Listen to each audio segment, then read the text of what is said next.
খুবই ভালো লাগতো।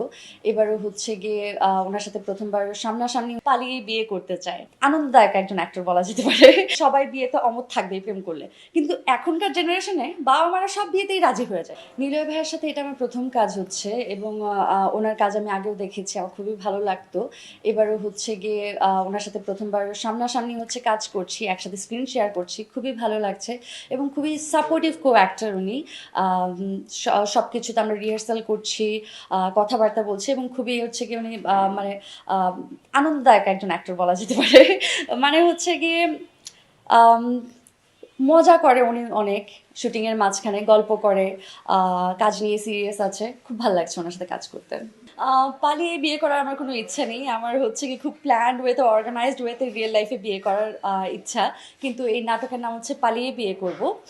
এখানে আমার কো অ্যাক্টর হচ্ছে গিয়ে নিলয় আলমগীর ভাইয়া, ওনার সাথে এটাই আমার প্রথম কাজ। ওনার ক্যারেক্টারটাই হচ্ছে গিয়ে পালিয়ে বিয়ে করতে চায় এবং সে পালিয়ে বিয়ে করতে চাওয়াতে নিয়েই হচ্ছে অনেক রকমের ঝামেলা আমাদের হতে থাকে। লাইক আগের সময় হচ্ছে গিয়ে এটা মানে ইজি একটা জিনিস ছিল পালিয়ে বিয়ে করা, কারণ হচ্ছে গিয়ে সবাই বিয়েতে অমত থাকবেই প্রেম করলে, কিন্তু এখনকার জেনারেশনে বাবা মারা সব বিয়েতেই রাজি হয়ে যায়, যাকে নিয়ে এসে তাকে নিয়ে রাজি হয়ে যায়। So it's a difficult story. বাস্তবে বিয়ে করার আম, এই তো, বিয়ে হলে সবাই জানতে পারবে। এখনো তেমন কোনো নিউজ দিতে পারছি না, ইনশাল্লাহ খুব শীঘ্রই হয়তো বা দিতে পারবো।